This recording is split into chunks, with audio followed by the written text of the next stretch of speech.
Welcome, Brian. Thank you. Thank you, Jen, for the kind introduction. My name is Brian Lee. I'm very pleased to talk to you today about my work on can we go beyond binary collision checking for robot safety. So before I start, so Jen sort of walked through this. I'm first up at UC San Diego, undergrad at UCSD. So I just wanted to show you a couple of pictures of me at UCSD. I used to be the rocketry guy.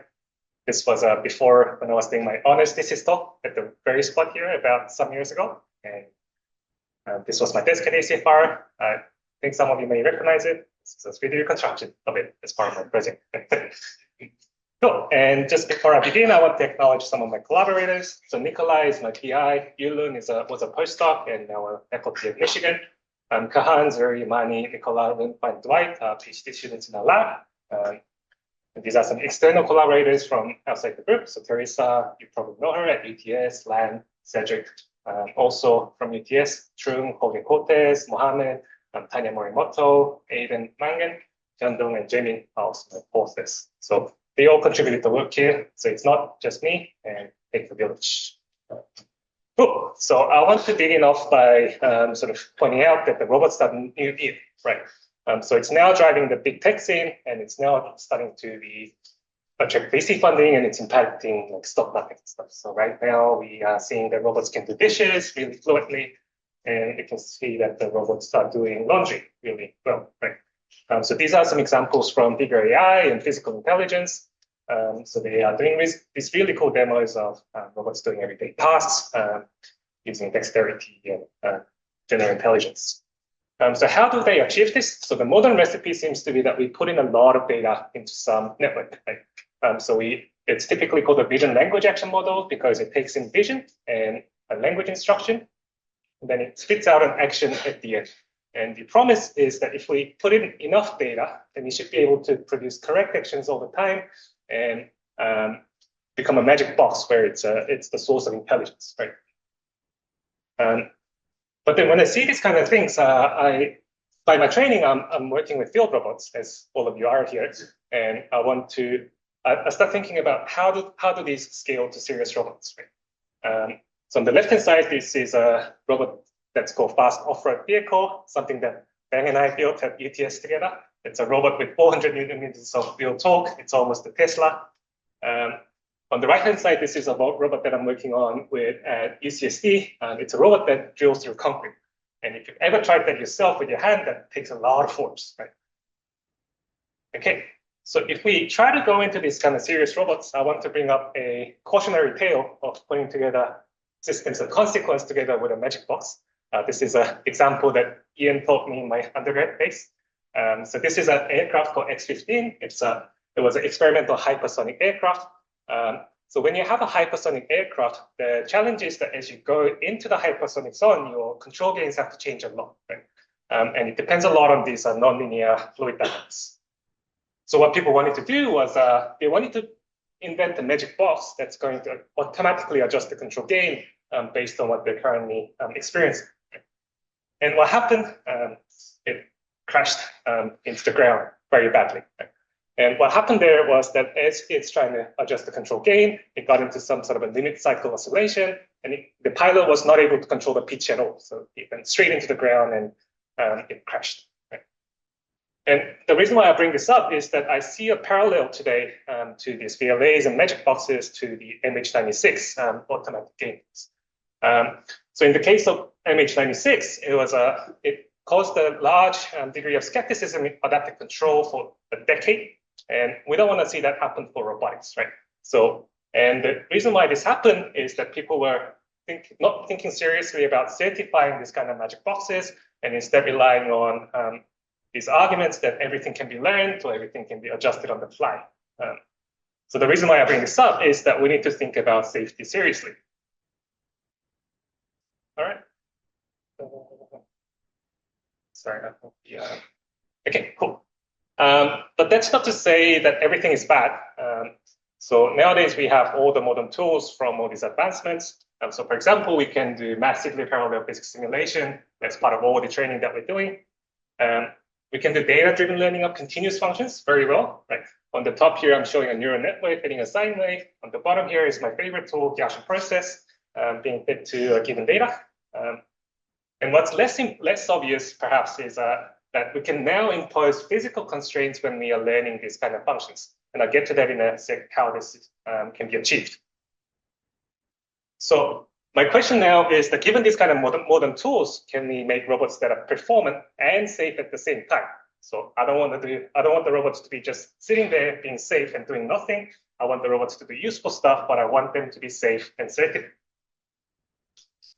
So today I will present three things.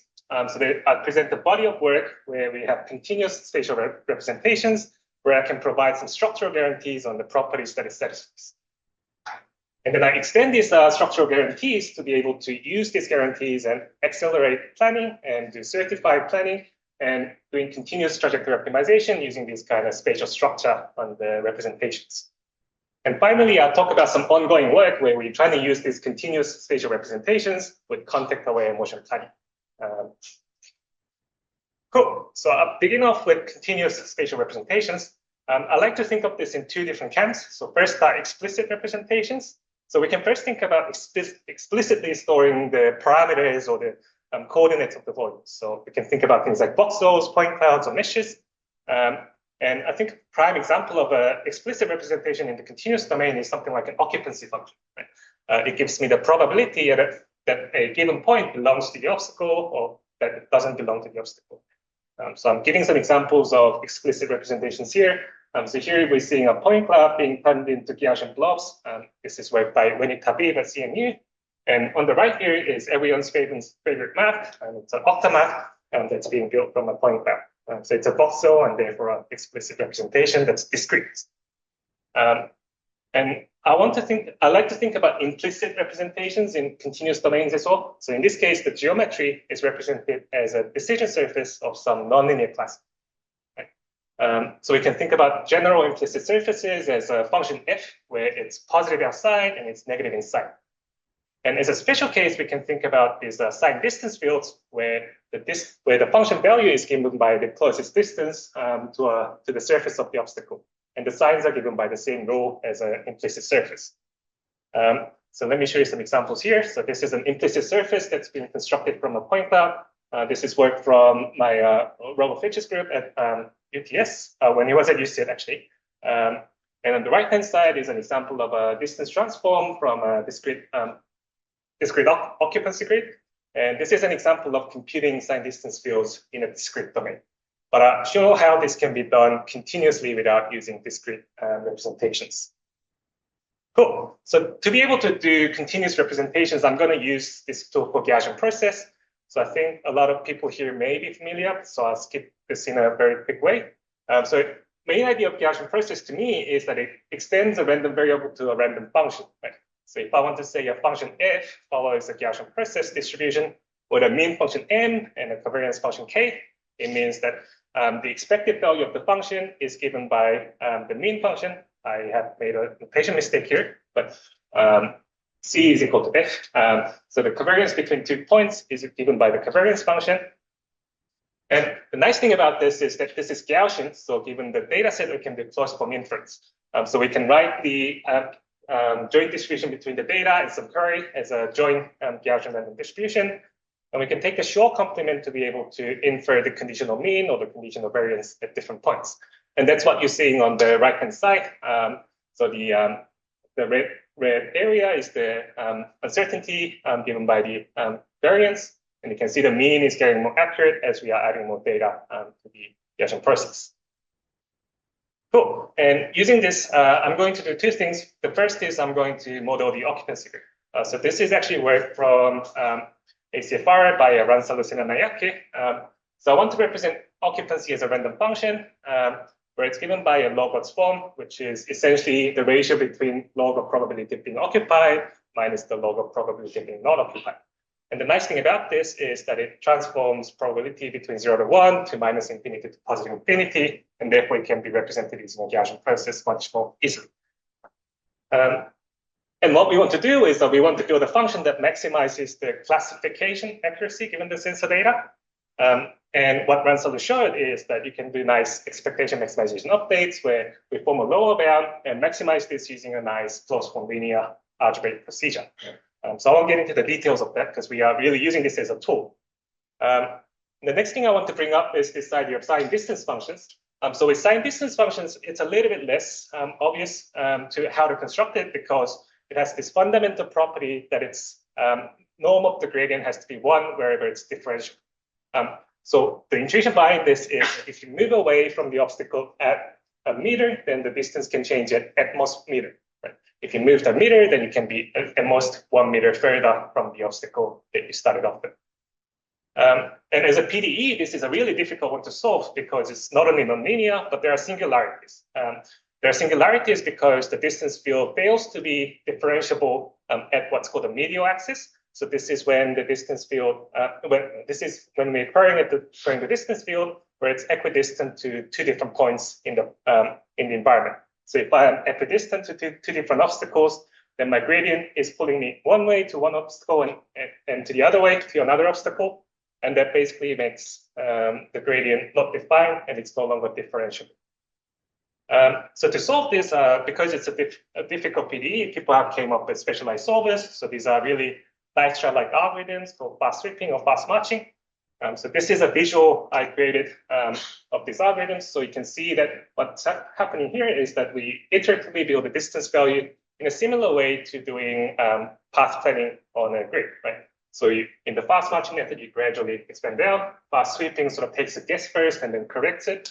Label correcting also propagates a wave out from the obstacle. And the point of this is that, the reason why I'm showing you this is that as we have a larger and larger environment, we have to expand out a larger distance, right? So your computation is unbounded with space, and we don't like that.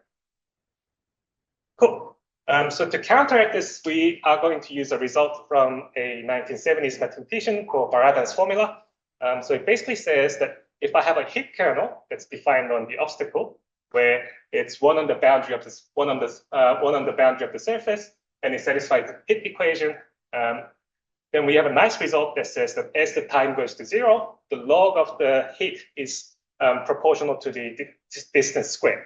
And there are other versions of this where we can do, rather than distance squared, we can do just distance as well.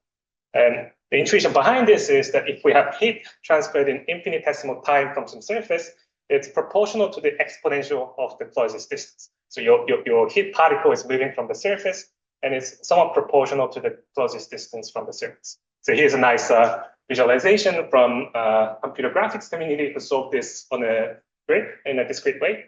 But one thing I want to point out is that this not only works for Euclidean space, but it works for manifolds such as Bunny. So it's a really general result, can be extended in nice ways. Cool. So using the Baradan's formula, we came up with a way to put regress distance fields using Gaussian processes. So our result is that if we have a Gaussian process that's constructed by first using a measurement of y at the input point cloud, which is the boundary of the surface. And if we set the kernel as the Whittle kernel with some length scale lambda, then as the length scale goes to infinity, we have the similar result as Baradan saying that the negative log approaches the true distance to the input point cloud at the very least. Right? And the reason behind this, the reason why this works is that the Whittle kernel, the choice of the Whittle kernel satisfies the heat equation by construction. So therefore, we don't have to do any data augmentation to make sure that the iconal equation is satisfied, at least approximately. So here's some result showing how good the approximation is. So this is a ground truth SDF of some environment. You can see that the distance value increases as it goes further away from the object boundary, which is in red. And the color represents the distance values. Here's a previous approach that tried to regress the distance field by data augmentation. So if you have some point cloud, what they try to do was put in some distance value around it so that it approximately equals the distance value. So you can see it's reasonably accurate around the surface, but it gets really inaccurate as you go further away, right? And this is because it doesn't satisfy the iconal equation.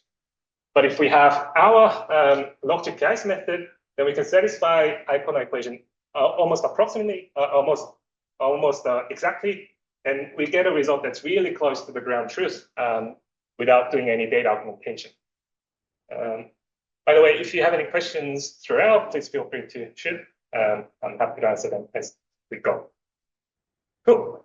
So what I did at UCSD is putting this all together into a really nice software library that's high performance, accurate, and fast. And we tried to be the fastest continuous SDF estimation framework. So there's a GitHub link in the QR code. So the main idea here was because Gaussian process scales in the number of data points, we thought about dividing up using a coarse octree. So this is an explicit data structure, but this allows us to divide up the space so that we are now dealing with small space at a time. I see that Jen has something to say. And then at each leaf of the octree, we are going to associate with each leaf, we're going to associate a Bayesian-Hilbert map, which does two things. It's going to filter the sensor data, and it's going to give us notions of occupancy. And the second thing we're going to do is we're going to associate a log GPIS that shares some sort of data with the Bayesian-Hilbert map so that we can do distance transformation as well. So how does this work in practice? So we divided up into concepts of front end and back end. So the surface estimation front end is responsible for the Bayesian-Hilbert map, and the back end is responsible for the SDF prediction. So we really spent a lot of time on making this efficient. So we found out that when we're doing the occupancy tree, there's a really nice SIMD optimized way of doing the octree construction. So it accesses the memory sequentially so that the access speed is faster. So we came up with a custom occupancy tree implementation just for this library. And we found that the Bayesian-Hilbert map has some problems with the initialization, and there are some issues with the decision boundary. So we addressed this in the paper. So these are small improvements, but overall coming together to a really high performance, fast implementation. So we also do incremental marching cubes to extract surface points from the Bayesian-Hilbert map. And we have a really sophisticated way of training the Gaussian processes in different leaves of the occupancy tree in parallel. And we do it in a just-in-time way so that when we query, the distance is available, but we are not training the Gaussian process all the time. So that way we are speeding up, we are increasing the throughput, but we are able to respond to any query. What's the Bayesian-Hilbert map doing there? What is the purpose? Right. So the Bayesian-Hilbert map is doing occupancy mapping. So the distance field usually doesn't provide the sign. So that's one of the things that we wanted to fix as well. And also the other thing is that it filters the sensor data, which we found to be really essential. Okay, cool. I'll show you some results to back up my statements. So here's the ground truth of a data set called the New College. So this is about the size of the quadrangle. It's in Oxford, Oxford University. And here's our results using the kernel SDF. So it's not perfect. There are still some noises, but you can see that it closely approximates the ground truth of the New College. We compared against all different baselines that comes from neural, discrete, and also Gaussian process-based methods.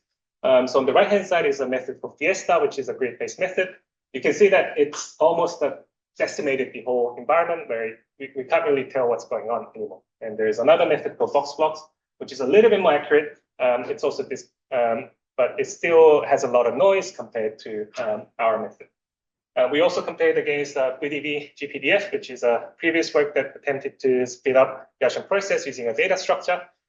We found out that this doesn't really handle the ground very well. And we attribute that to having this, now that we have this surface definition front end, we are able to handle this kind of data much better. So with the VDB GPDF, if you want to handle the finer details, then you need a finer choice of length scale, but that doesn't really work well for the ground. Whereas in our case, because we are doing continuous surface estimation front end as well, we are able to extract the ground much more accurate. And on this side, I have a neural network-based baseline. So this is for ISDF. So it basically tries to regress a distance field using a neural network. What we found is that neural baselines really smooth out the details, and it cannot capture finer details in the environment. So our approach sort of gives the best of both worlds, where it's fast and accurate, and it captures the entirety of the environment. So is it fast as I claimed? So unfortunately, we found that the discrete grid-based method is still faster. So Fiesta, which we saw before, is a bit faster than us in smaller scale environments. But if we go to a larger scale environment in New York College, we actually scale better. That's because of our off-tree storage, where we divide up the space into different smaller regimes. And we also thought about how fast does it respond to queries. And we are the, I guess we are the third in the larger scale case after the discrete method, neural network method, and the Gaussian process method. So it's not perfect in terms of the compute time, but I think we are getting there. And given that Fiesta does not produce really accurate results, I think we have a really competitive advantage here of between accuracy and compute time. Okay, great. And I want to switch gears a bit now. And so we have been thinking about how do I get signed distance field, which is the closest distance in any direction. So I want to get the closest distance from a point to any direction, right? And I want to extend this notion to a directional distance field. So can I think about what's the distance along a given direction? So now I'm extending the notion of distance field to directions as well. So we came up with a definition that says it's the largest signed distance to boundary while the ray is in or out of the obstacle. So in math terms, this is the statement. It's basically saying the largest signed distance, depending on where the ray currently is. So to show you this, this is some ground truth that we are thinking about. So the black is occupied and white is not occupied. So there are some previous definitions of directional distance fields. And we thought about the object level version. So this is a result from UCSD actually, where we thought about an object level directional distance field, but the shortcoming was that it's not able to resolve the triangle that's inside. There's another definition that is not signed. And what happens is that there are many discontinuous boundaries. And what we found is that this definition is not nice in the sense of there are discontinuities that are difficult to learn. So when we have our definition, it's a little bit of a balance. There are still some discontinuities, but much less than the unsigned version. And it is still able to capture the triangle that's in the middle. Cool. So similar to the signed distance field, there is a defining property for the directional distance fields, and it's called the directional Eikonov equation. So what we're basically saying is that if we have a query point P and a direction eta, if we take a derivative of, in terms of the query point, if we go along the viewing direction, then the distance has to decrease at unit. So, and this was really easily enforced for the object level definition that I showed you earlier, but it was not so easy for the scene level SDDF that we wanted to construct. So the solution we introduced was to have some compromise between explicit and implicit representations of the environment, and introduce explicit ellipsoidal priors to represent this. So to show you how this works, so here's a ground truth scene from the Gibson-Allenville dataset. And we first construct an ellipsoidal prior that covers the environment. And then we're going to learn a residual neural network that uses this ellipsoidal prior and comes up with some directional distance values. And overall, if we combine this, then we get a really accurate directional distance values in all directions. So how do we train this? So we first start off with some input points that are given by the point cloud. And we initialize the ellipsoid using a modified version of a k-means algorithm to be able to initialize this. And once we do this, we are able to query the ellipsoid for an intersection between an array, and that can be done in closed form in a differentiable way. And the cooler thing that we did here is that we introduced this residual network that now uses this polynomial embedding.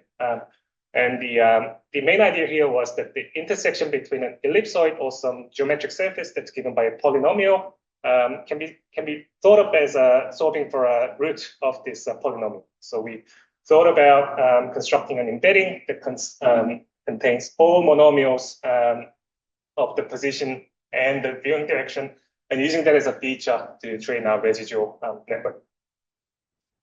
Cool. So how does this compare to other possible representations? So as I said, signed directional distance field is the directional distance to the obstacle. So another way to think about it is that it could be given by a depth camera, right?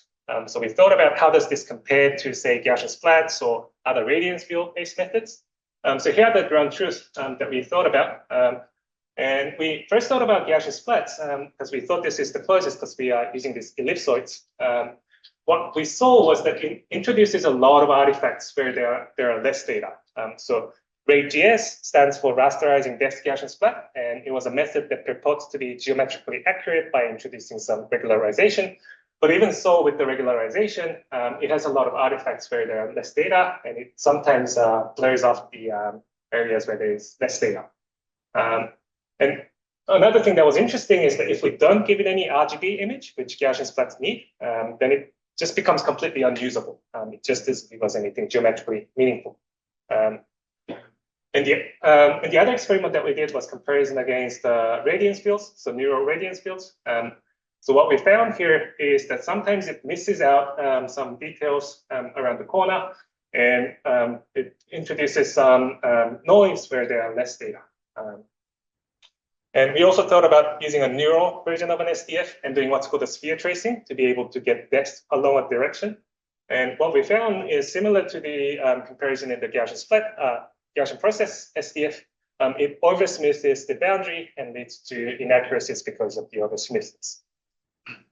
Cool. So one immediate application now that we have SDDF is that it's differentiable, and therefore it allows us to do gradient-based planning.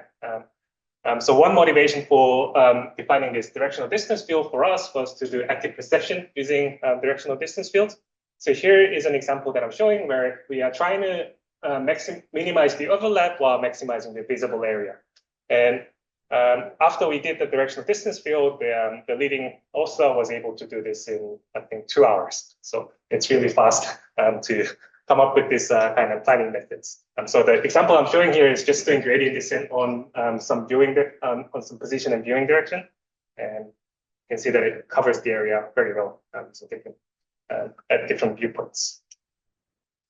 So my message so far is that we can do continuous scene representations where we have a good structure. For SDF, the good structure is iconal equation, and for the directional version of it, we have directional iconal equation. And even more than that, we can develop models that satisfy this structure by construction rather than augmenting with extra data. So we can come up with model architectures that satisfy the PDE, defining PDE by construction rather than adding in more data. So why does this matter? So this leads to more faithful scene representations in that it satisfies the defining properties, and therefore it allows us to extrapolate better where there is no data in the environment. And we can use these structures to help planning, which I'll explain a bit further in the next part. Do we have any questions so far? Cool. Okay, so I'll now talk about how these continuous spatial representations help planning. So now that we have these continuous spatial representations, we can pose motion planning problems in a much simpler way, where I have a path that's parameterized by time as yt. I'm writing CR to say it's r times differentiable. There are some given starting goal points, and I want to do collision avoidance given some continuous representation of the environment, which I wrote d omega here with some collision margin epsilon. So the first thing that we did to solve this was just doing gradient-based planning. Right? Now that we have a continuous representation, we can take gradients and we can use the gradients to do gradient-based planning. Here I'm using an algorithm called CHOMP, which stands for Covariant Hamiltonian Optimization Based Motion Planning, which you can see is working quite well already. But the question was, now that we have this extra structure where it's not only continuous, but it's satisfying a Kono equation, can we do better in terms of planning, speeding up planning, or getting any guarantees on the plan? Cool. So that's when we thought about this idea of safe bubbles. And this is motivated by the following fact. So the SDF gives me the closest distance to obstacles. So it gives me the distance to closest obstacle, right? And if I flip it the other way around, it means that nothing can be closer than the closest distance, because that would be a contradiction. Right? So what that means is that it defines this bubble of safety around every query point. Therefore, we can guarantee that if I create a point and I get a distance value, the ball of radius of the distance value is safe from collision. So in a theorem form, I can say this. So if the safety function, if the safety constraint S is 1 Lipschitz, then for any query point, we can ensure that the ball of radius s centered at x is always inside the free space. And this is more general than the iconal constraint that I showed you because it no longer requires differentiability. There are nice ways of guaranteeing Lifshitz continuity of neural networks, such as the work being done here. Cool. So now that we can define safe bubbles, we thought about how to sample these. So we thought of this in terms of extending sampling-based planning, where sampling-based planning typically samples safe points, but we wanted to extend this to the notion of safe regions instead. So we thought about rebranding algorithms from sampling-based planning, such as PRM, as a BRM, so bubble roadmap. We sample a whole bunch of random points, and we connect the roadmap by checking where the bubbles intersect. And we also thought about RRT version of the bubble cover, where we sample a random point, and then we find the closest bubble, and then we steer towards the random point's direction. And we also thought about some equivalent of EST, expensive space trees. In this case, we are sampling random directions of bubbles from a given point, and we are extending it based on whether it overlaps with the existing set of bubbles. Cool. So how do we plan in this? So we came up with a two-stage planning method where we first find a sequence of bubbles that minimizes the sum of Hausdorff distance. And here the Hausdorff distance basically means that I get to pick. I'm thinking about where we are entering and exiting the bubble. But when I'm exiting the bubble, it's done in a greedy way from the perspective of the entering point. But the entering point is chosen to be the worst case, so it's adversarial, and that's basically what ends up being the single-sided Hausdorff distance.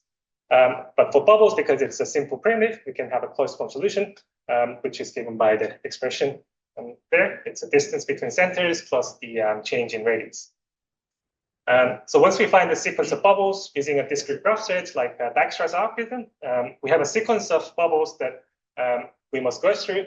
And then we can now think about finding a sequence of cost minimizing Bezier curve segments that goes through these bubbles. So Bezier curves look like this. It's defined by a set of control points. And the nice thing about Bezier curves is that the curve always stays within the convex hull of the control points. So what that means is that if I ensure that the control points are inside the bubbles, then I can ensure that the entire trajectory is contained within the bubble continuously.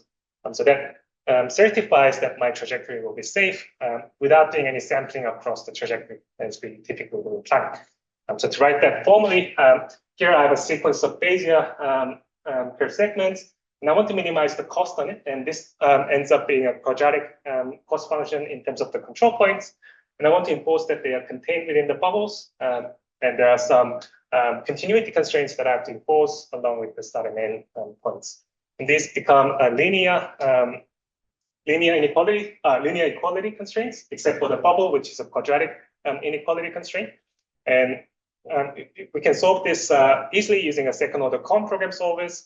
Another interesting thing that we found was that if we think about developing a custom solver for this, this boils down to the problem of inverting a tridiagonal matrix, which is a matrix that has diagonals, and then there are some other only terms below and above the diagonals. And what's good about that is that it can be solved in linear time of the matrix size rather than quadratic or cubic time. So this can be solved really efficiently, and it gives us a closed form solution. Cool. So now so far I've been talking about planning, and I want to share how this can be used for control as well. So to use this for control, I'm going to use a tool called control barrier functions. Here I will go through what this is quickly. So here I have a dynamical system x dot is equal to fx.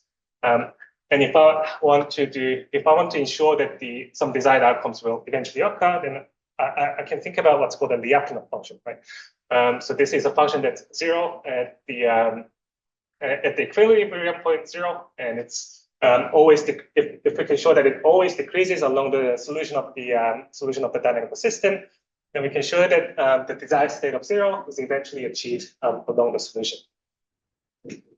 And similarly, barrier functions are used to prevent undesired outcomes. So here we first define a safe set that's given as a superlevel set of some function h. So from perception term, this is essentially an implicit safeness, right? So I'm defining that the safe set is the positive of some function h. And what I want to ensure is that this function h stays positive throughout the solution. So actually there is an error here, but if I can show that the derivative of the function h is increasing over time, and we can have a slight slack given by a class kappa rate, then we can show that we can prevent undesired outcomes. So you can see it's going to look like this, where the trajectory is always contained within some safe set defined by the function h. Cool. So to put this together, one of the things that we can do is we can devise a controller that follows some nominal plan or the nominal controller, and it stays safe with respect to some online observations. So we can combine what's called the control Lyapunov function and control barrier function, where we try to achieve following the nominal control and converging to the nominal path and staying within some barrier given by the control barrier function. So here I have a quadratic cost that penalizes the cost control from being close to the nominal controller, and have a constraint for the control Lyapunov case where I want to minimize the time derivative of v along the solution with some slack delta. And I'm trying to minimize the slack of the convergence delta in the cost function. And I have a control barrier constraint that basically says that the time derivative of h has to be greater than 0 with some slack given by this positive rate alpha. And this ensures that if I can find a solution to this optimization problem, then I can ensure that the resulting control action will be safe and it converges to the nominal path. But the question is there always a feasible solution, right? So this is, in this case, if we solve this for every x, this is a quadratic program in the variable u, right? So we can compute the values of all the functions at a particular given x, and we can evaluate this to become a linear inequality in U. So this becomes a quadratic program, but the real question is, if I have a robot with constrained control, can we ensure that this is always feasible, right? So one of the ways we can put this together with continuous spatial representation is to just make sure that our distance function satisfies the barrier function constraint along the solution of our robot's trajectory. So can we simply let hx is equal to dx? And the answer turns out to be no, and I explain why.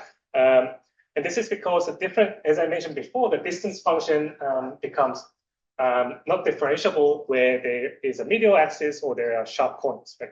So in this case, I have a distance function. I'm using a distance function defined by this simple triangle, and I'm trying to solve for a nominal control that extends outwards from this given point. And what's happening here is that as we go to these corners where it's non-differentiable, both of these corners are trying to pull the solution away, and that basically sum cancels out to 0, and the solution escapes out of these corners. And even if I have a smooth version of this, the non-differentiability is just replaced by a 0 gradient, and that's just as useless as not having any gradients. So you can see, in this case, we are always unsafe, except for some special cases where we are hitting the triangles right at the right. So it's all lost, and what should we do then, right? So what we thought about is then, can we set the safe set as the union of bubbles that we constructed from these distance functions? And this can be useful because now union of bubbles are a lightweight surrogate for our distance function. So we thought about this in second order dynamics in a really general form, where we have a generalized position q and some generalized velocity v, and it's given by some control, and the time derivative velocity is given by some control affine dynamics.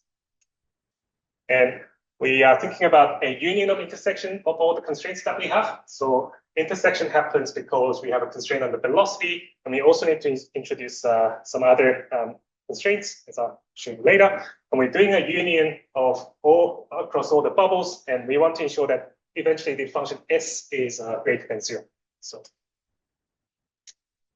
So when we have this union of intersection, we first need to think about the first order bubble. So it's basically saying that the position is contained inside the bubble. And the second thing is that because I have a second order system, I need to think about the second order bubble, where if my velocity is too high going outside of the bubble, then it's going to be unsafe in the near future because we can't accelerate it at infinite, or we can't decelerate at infinite rate. So we need to introduce these second order bubbles and come up with this union of intersection barrier function. So it turns out that we cannot just simply differentiate S because min and maxes are discontinuous functions, but instead we are solving what a big M star quadratic program. So big M method is a method in integer programming where we want to, which is used for turning on and off some given constraints. So it's a big optimization problem, but I'll explain what's going on here. So for every bubble, I am ensuring that it's the barrier value for each bubble is positive if it is active. So M is a really big number that's positive. And if S is equal to SI, that means that the current bubble is active and we are now inside that bubble, right? But as we are getting out, it basically increases the value of S minus SI because M is a really big number. It turns off the inequality because the left-hand side becomes really big. And the same thing happens for the higher order bubble. And we are also doing that for the for some constraints on the velocity. So this seems really complicated, right? But the nice thing here is that we can make some mild assumptions on the second order dynamics. And we can guarantee that there are always a set of parameters such as the alphas and gammas and epsilons and Cn, such that we can ensure that this QP is always feasible. And because it's always feasible, we can guarantee that the resulting solution will be always safe. Cool. Any questions so far? So the S functions here, these are quadratics? Yeah. So there's the union of intersection functions. So SI is an intersection between the first and second and velocity constraint. And S is a union of all the SIs. So this is now quadratically constrained quadratic program. This is actually still linear because all the min and maxes are happening in the X functions. Oh, X is frozen. Yeah, X is frozen. Yeah. So this is still a QP. Yes. Cool. So how does this work on a real robot? So this is the first floor of our engineering building at UCSD. If you come to UCSD, it's a nice building. So we ran this on a Jackal robot at night. And what we're doing here is we are building a map of we are building an SDF map of the environment using a LiDAR that's placed on top. We're also doing odometry using the LiDAR at the same time. And that's to just see how the SDF mapping method behaves with inaccurate pose estimates. And you can see that it constructs a bubble as we are estimating the distance field online, and it's safely doing exploration. And one nice thing that I want to point out here is that we are using this one SDF to be able to do exploration planning and also safe navigation using these bubbles. And the other nice aspect that we found in hardware is that because these bubbles are frozen after query and all the bubbles are certified to be safe, it allows us to decouple the perception process and the control process because the radius of the bubble can be fixed for some time because those are certified to be safe. Cool. Are you using like vanilla log GPIS or are you using your? We are using the kernel SDF here. Okay, cool. So it's nice to see robots running, but I'll move on. Okay, so this was all in the workspace, and I started to think about, can we extend this to the configuration space of a manipulator that's got many joints, right? So to be able to do this, we first thought about this definition of robot SDF, where it's a workspace distance between a robot and a given point. So if I have these obstacles, I can think about a workspace distance between a point and the robot's geometry. And if I plot this, then it looks like this. So if the theta 1 and theta 2 are the joint angles of this robot, then the workspace distance looks like this now. But as you can see, this is no longer satisfying the Icona property because we are now putting back through the forward kinematics of the robot. So we thought about this robot CDF, where it's instead of thinking about workspace distance, we are now thinking about configuration space distance in joint angle terms. So the distance is now in radians instead of meters. So in this case, the configuration space distance field satisfies the Icona equation, and we can use this for the purposes of the planning and control that I was talking about earlier. And this was a really nice work at RSS 2024 from a group in France led by Silva and Calina. Cool. Okay, so here's how we are using the neural CDF. So we have a CDF barrier in a given environment, and we want to take an infimum over 4 points. So the CDF is defined between 1 point and a given configuration, and we're measuring a distance from the robot to the point and seeing how close it is to collision in the configuration space. And we have a point cloud, we're taking the infimum. So here I am just taking an infimum, and I want to train a neural network that closely approximates this neural CDF. So there are 3 problems. How do we learn it? How do we plan it?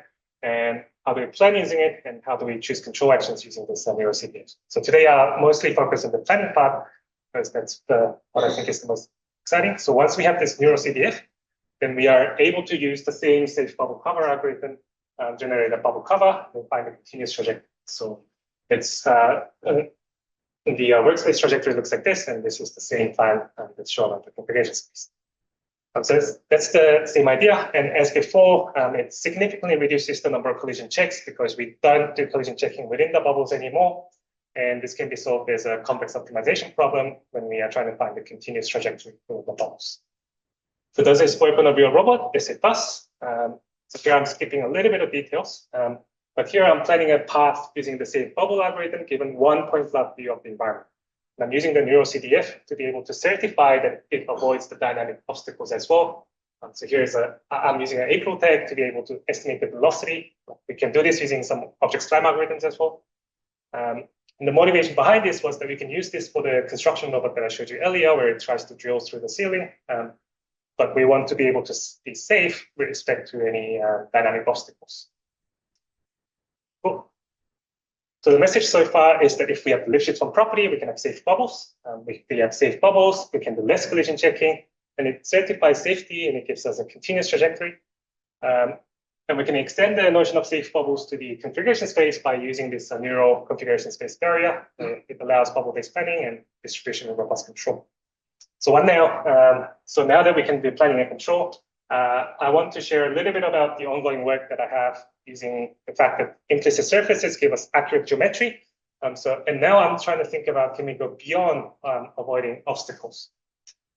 So to motivate this, here's a fun project that I worked on while at UCSD.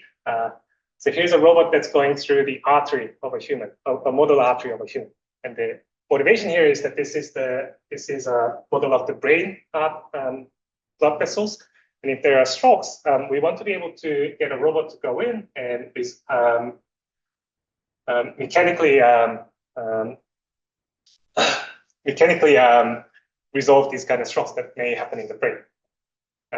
So this is a robot that we started to work on. And the main motivation was that can we do this autonomously without relying on surgeons? So that was what we wanted to do. And we studied this problem in a little bit more depth. So it turns out that there are 3 different types of arches in the heart. And as we go from type 1 to type 3, the problem becomes increasingly harder. So the robot has to enter it at this point, and it has to turn around, and then it has to go inside here to be able to reach the brain. And in doing so, you must use contact against the blood vessels, otherwise you cannot get to the desired locations. So all the skilled surgeons make some contact with the environment, but at the same time, we want to avoid dangerous contact where the tip may poke through the blood vessel and tear it. So this was an interesting problem where we want to use contact, but avoid any dangerous contacts that may occur. So we really studied this from the first principle, first defining a motion model. This turns out that the motion model itself is given by an optimization problem where we try to find the minimum average curvature subject to the constraint that it cannot go through the environment. So it has to wedge against the environment, but it minimizes the average curvature. There are some tendons that control this, and these tendons become constraints. Cool. So here's how we solved it. So we solved this using a search-based planning, really sort of first principle method using the motion optimization-based motion model. And we introduced a lot of heuristics and cost terms to be able to introduce the behavior where it does avoid dangerous contact. So here the search space is an insertion of the robot into the vein and the tendon length that controls the orientation. So it was, in our case, just 3D. And it turns out that it's really important to fit forward and fit the control. Otherwise, we cannot get the accuracy that we want because the because the soft robot is subject to a lot of friction and a lot of inaccuracies in the model. So here's a bit of results that I wanted to show you. So we 3D printed a model of the artery. This is, I guess, the inside of the artery. It's still rigid. We are still thinking about how to do this for flexible environments. But as you can see, even in a type 3, you can make use of the contact and get into our desired location. And same thing happens for types 1 and 2. And since I'm nearly out of time, I will skip through this part. And what's upcoming here is, so here we are thinking about how do we use contact in more general cases using a manipulator. So this is a paper that we submitted to IROS. So it tries to make the letter IROS using by pushing the letter I into the right place. So in this case, these kind of pushing problems are called non-prehensile manipulation. And this is a really difficult problem for contact because we have to reason about making and breaking contact. So we are first thinking about how can we do hierarchical reasoning, where we first think about how should the object move to get to the goal, and how should the object push to realize that given object motion. So here, we're really just using physics, massively parallel physics simulation to be able to solve for this contact problem. Cool. So some future directions I am thinking about. So I'm really excited about the kind of advances in sort of learning community where you can now have these latent role models. Right? So what this means is that I can compress the image into some embedding vector, and I can think about if I apply some robot action, what does the embedding vector change to? And for me, that's exciting as a planning person because that allows me to now choose my dynamics as I please. Right? And although this is in high dimensions, I have a hope that the kind of continuous representations that are developed will be useful in these kind of high dimensional spaces. So here's an example from Jan LeCun's group, primarily where he tries to predict what's going to happen if I push the T or if I try to grasp the robot. And this is really just based on prediction in the latent space. And the other direction I'm thinking about is if we have these latent spaces, we can now think about semantic safety that's less tangibly defined. So in this direction, Andrea Baici's group at CMU did a really good work on this domain at RSS 2025. So one example here is we have a bag of Skittles that we want to pick up with a robot, but we don't want to spill it, right? And that's a really ambiguous criteria if you want to do it from a sensor point of view. Right? So what they did was they trained the classifier in the latent space to be able to detect when these kind of Skittles will fall out. They did some further reachability analysis to find out doom states where Skittles will eventually fall out anyway, whatever you do. And this was really exciting work. And what I'm thinking about here is I'm returning back to the work I did in my PhD, where I thought about temporal logic and formal methods for defining tasks. But in this case, we have some temporal precedence between the conditions that we want to satisfy. So for example, we can say stuff like we want to go to grab a coffee before serving it to the customer, so on and so forth. And what I feel like is that if the current way of doing this kind of latent world models is treating the image as if it's a single state, and that's the only thing that matters in terms of defining the task progress. And what I'm hoping to achieve is using the ideas from temporal logic, can we think about abstract task models where it measures the progress of the task. And with that, I will conclude my talk with a summary. So continuous string representations can have structure. We can develop models that satisfy this by construction. For SDF, we can do this using kernel SDF to satisfy a kernel constraint. We can do scene-level SDDF that satisfies directional icon equation. And this kind of structures gives us safe bubbles using the Lifshitz property. And this allows us to do less collision checking, certify safety, and continuous trajectory optimization. And again, this is useful for control by guaranteeing that the control problem is always feasible and it's always safe for second-order systems. And we can translate this to robot arms using the neural configuration space area, and this will help us do content-aware motion planning, and hopefully we can do latent and abstract representations for further capability. Okay, and that's the end of my talk, and thank you very much for listening. Happy to be here. Thanks, Brian. I think we have a few minutes for questions if anybody has. Firstly, why is it called the existential robotics? Oh, yeah. So quite philosophical. Yeah, so it's Nikolai's philosophy. He's my PI. he believes that robots should be existential, which means that they should be curious, teach each other, and reduces the uncertainty about the environment. Okay. Yeah. With the, I really like the idea of like forming these kind of bubble maps using the SDF. Yeah. I saw when you're doing the planning there, it might also connect to some other work coming out of MIT, the graph of convex sets work. I don't know if you've looked at that. Yeah. So I had a chat with Tobi Yamaguchi, who was the lead of that for some time. Yeah. So what I learned there is that the graph of convex sets are more useful when there are less convex sets that are larger. And in our case, the safe bubbles are smaller, but there are many. But so I could try the graph of convex sets. I really haven't tried that yet. But Tobiya told me that it'll be potentially quite slow because there are many bubbles. Yeah, sure. Yeah, thanks for a great talk. Thank you. Yeah. In the first half, you were talking about SDF, so how to rapidly, basically, you showed some qualitative results. And then in the second half, you used those planning. Yeah. Are you using planning performance to evaluate how good your SDFs are? Or are you sticking with the graphics community or some other communities that have success? Yeah, that's a great question. So we are currently using the standard evaluation protocol for graphics in terms of like how accurate the mesh is or how good the variance estimates are with respect to error, so things like that for evaluating the SDF. Yeah. Is that variance including in the free space, or is that strictly at surfaces? In free space as well. So we actually introduced a new way of calculating variance as well. So that's why I brought it up. I think it's a really interesting point about using planning performance to evaluate planning. I have to think a little bit more about how to do that. Yeah. So one thing that might drop out is if your planning doesn't really mind about being somewhere in wide open space, but needs a lot of precision close to the surfaces. You might find that the bulk of your evaluations focused on free space. Right. And I think that's exactly where the safe bubble stuff shines, because it allows us to ignore certifying all these empty regions, right? So we can say that this region is safe, and I'm not going to query inside the bubble anymore. I mean, that makes sense. Yeah. Seems like an opportunity to go back to this work, do some evaluation, possibly get much faster. Yes.